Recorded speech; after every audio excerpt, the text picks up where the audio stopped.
hope this is not too personal for you, but Coach Smart just dropped on us that you guys were doing those goals and having you write it down, put it on the board, and then have you live up.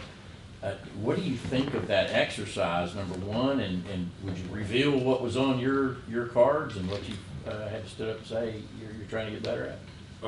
Yeah, I can talk about it a little bit. So it's really just getting you, give you something to work for that week. Mine was really just playing blocks better, having better eyes, having better feet, staying on my blocks a little longer, letting the backers work a little bit. So that kind of plays in hand to hand with everybody, because everybody from every group has something they need to work on. So I think it's a big step for us going into this new week. Son, just how would you assess how the defensive line as a whole has played through 3 games, and what area do you feel like you guys need to improve the most going forward? I feel like we played together as a collective group, but I feel like we have to stop the run a little bit more. We haven't really been tested like that as much as we thought, but we know it's coming down the road.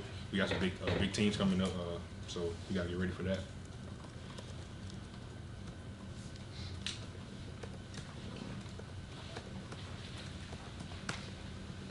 I know Coach Smart, whenever he talks about Darnell Washington, talks about the way he's able to displace, opposing defenders. I was wondering, all the times you've seen the practice in the last couple of years, do you have an example of maybe where he displaced one of his own teammates? Shoot, last week I'll say for sure, he put his hands on me a little bit. He felt like when he's in there blocking, he's really like an extra offensive tackle. So but being 6'7", 280, that's kind of him. So he's got to use that to his game, and I feel like he does.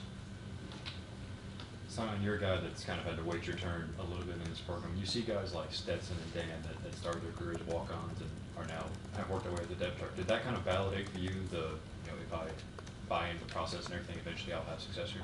Mm-hmm. Like, and it's just like it's also getting respect from your peers. When you see guys like Dan Jackson, who's worked his tail off, he came in with me, worked his tail off from day one. Like he's a silent guy, just kept his head down and worked. So when you see that, it's kind of like, okay, I know I can depend on him and trust him. So Kirby talked a lot about how important it is for pressure to be placed so that way you guys can get turnovers. So I think he said pressure creates turnovers. Mm-hmm. Can you talk a bit more about that focus on getting pressure on the quarterback and making sure that the offense is making mistakes so that way you can capitalize off of your defense? Yeah, pressure plays a big role in every game that we play now, because everybody wants to make us one-dimensional. So whenever the quarterback's just sitting there he got all the time in the world, we got to find a way to get pressure on him. So like last week, we wanted to get Spencer off his point a lot. We really didn't, but we just got to keep working on that. Zion, with a lot more media attention kind of flowing the past couple of weeks, with y'all being the #1 ranked team, you being one of the vocal leaders on the team and having experienced all that pressure, especially last season, what do you kind of tell those younger guys who are experiencing it maybe for the first time this year?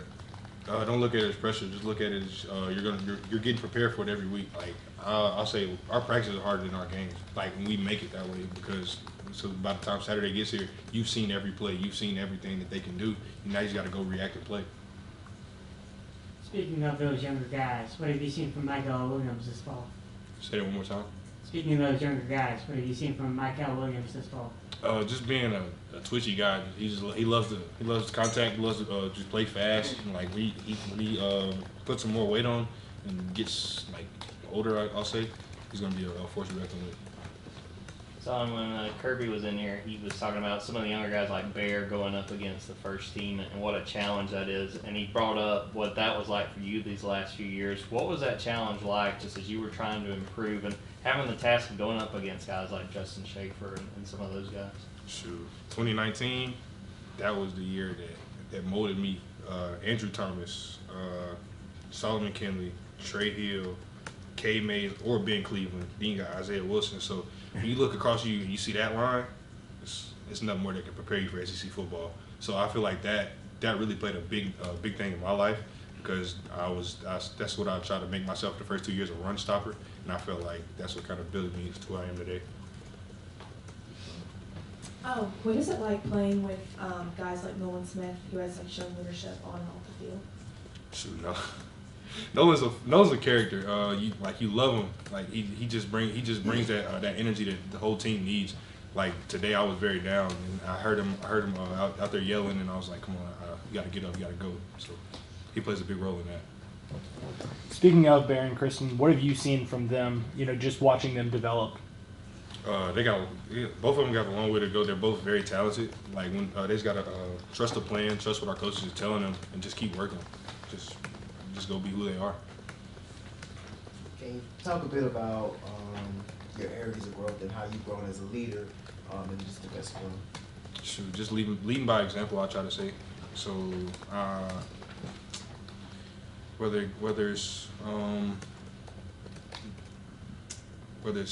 cheering my guys on, whether it's out there leading by example, actually striking guys, actually running to the football, actually knowing my assignments, executing my assignments. I feel like that plays a big role in if people listen to you, if they'll take you serious or not. So when you do that, I feel like it'll play into your hand well. Kirby was talking about Darius Smith yesterday as a big guy that's playing some in space. What have you seen from him that says he's kind of cross-training this outside linebacker or safety star kind of hybrid position? He's just a freak athlete. It kind of reminds me of Adam Anderson a little bit, but like when I actually went back and watched Darius running in track, it's crazy. Like somebody that big can run that fast, that can cover tight ends, also possibly cover a slot receiver. It's just when he learns actually how to play the position, he's going to be very good. I'm not asking to give away any kind of state secrets or anything, but when you look at what the offense has done, what we've seen the offense do so far through 3 games, and what you've seen during practice and fall camp leading up to now, how much more is on the plate that they can possibly do the rest of the year? Shoot, I don't doubt Ty Monkey. Ty Monkey gonna pull anything out. So it'll be some plays. There's been some plays in practice that you're like, where did that come from? So he's a very intelligent person when it comes to dialing up stuff, and I think he's just going to keep building on it throughout this year. Just a quick follow-up. Whenever you talk to some of your offensive teammates, what kind of comments do you hear from them about Coach Monk and the mad scientist aspect, I guess, he kind of brings? They love him. They love the energy that he brings. He's kind of like a father to a lot of them, and like they don't like him at times, but like you cannot love Monkey. But it's just you kind of take him with a grain of salt sometimes. Son, what has stood out to you about Jamon, how he has played through the first few games this year? He's a flash. He's a flash guy. Like he doesn't really talk a lot, but when he talks, he definitely backs it up. So I think as long as he just keeps playing like that along this year, he's gonna be great. You talked about how you and Dan kind of came in together. What was your reaction watching back his interception from Saturday? I think I was actually in on that play, and I seen it thrown. So I'm turning and looking, and I just see him go up and take it away from the guy. I'm just like, wow. Like, and I've seen him make plays like that in fall camp. He's a ball hawk. He really loves being around the ball. He's a leader back there when he's out there, and I think everything's just falling in his lap right now. So they typically say that when you get more experience, the game kind of slows down for you. Can you talk a bit about how you see the game now as opposed to when you first came into Georgia? It definitely slows down. Like the little things we talk about throughout the week, as not as a whole defense, but it's a defensive line group. We go through and we look at how light is he on his hand, how heavy is he on his hand, things like that. So when you use those things to your advantage, it makes the game easier. It makes the game slower for you.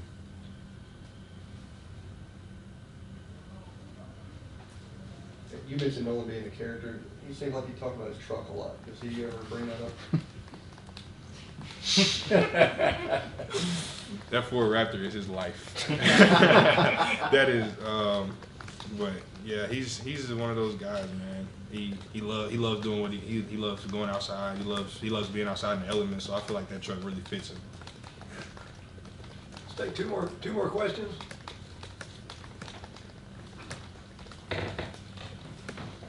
One more.